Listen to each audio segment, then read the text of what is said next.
కారం రంగు రుచితో ఉంటుంది. ఆచి మిరపపొడి అదరగొట్టే కారం రంగు రుచి.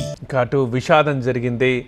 పాత బస్తీలోని యొక్క భవనం ఫస్ట్ ఫ్లోర్లో జరిగిన అగ్ని ప్రమాదానికి ఇంకా 17 మంది ప్రాణాలు బలైపోయాయి. ఇక ఎలక్ట్రిక్ షార్ట్ సర్క్యూట్ వల్లే అగ్ని ప్రమాదం జరిగిందని 5DG నాగిరెడ్డి చెప్తున్నారు. ఇప్పుడు దానికి గల కారణాలు ఒక్కొక్కటిగా తెలుస్తున్నాయి. ఎలక్ట్రిక్ షార్ట్ సర్క్యూట్ వల్లే అగ్ని ప్రమాదం జరిగిందని 5DG నాగిరెడ్డి స్పష్టం చేశారు. G+2 భవనంలో అగ్ని ప్రమాదం జరిగింది. ప్రమాద సమాచారం వచ్చిన వెంటనే ఘటనా స్థలికి చేరుకున్నాం. ఫస్ట్ ఫ్లోర్లో ఉన్న 17 మందిని రక్షించి ఆసుపత్రులకు తరలించాం. 4 నిచ్చెన ద్వారా కిందకొచ్చారు. రెస్క్యూ చేసిన 17 మంది వారిని హాస్పిటల్ తీసుకెళ్లారు. సో వారు చనిపోయారని చెప్తున్నారు 5DG నాగిరెడ్డి. ఇంటిలోకి వెళ్లే దారి ఇరుగ్గా ఉండడంతో వారు బయటపడలేకపోయారు. లేకపోతే బయట పడేవారే.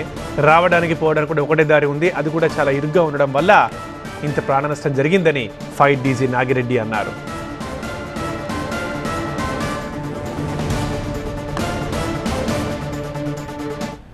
సో ఫస్ట్ ఫ్లోర్లో ఉన్నటువంటి 17 మందిని మన వాళ్ళు ఆక్సిజన్ మాస్కులు అవి వేసుకొని రెస్క్యూ చేయడం జరిగింది. బేసికలీ వాళ్ళందరినీ కూడా హాస్పిటల్స్ పంపించారు. వివిధ హాస్పిటల్స్ తర్వాత డీటెయిల్స్ ఇస్తాము.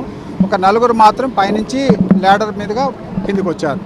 సో ఈ 17 మందిలో అందరూ చనిపోయినారని చెప్తున్నారు. ఈ ప్రధానంగా ఇన్సిడెంట్ జరగడానికి కారణము ఇక్కడ మెయిన్స్ దగ్గర షార్ట్ సర్క్యూట్. అక్కడ ఉన్నటువంటి వర్కర్స్ తోడు కూడా నేను మాట్లాడాను. అక్కడ రెగ్యులర్గా షార్ట్ సర్క్యూట్ అవుతుందని చెప్పడం జరిగింది. ఈ ఇంటి లోపల మాత్రం ఎటువంటి ఫైర్ ప్రికాషన్స్ సంబంధించినటువంటి ఏమీ కూడా తీసుకోలేదు.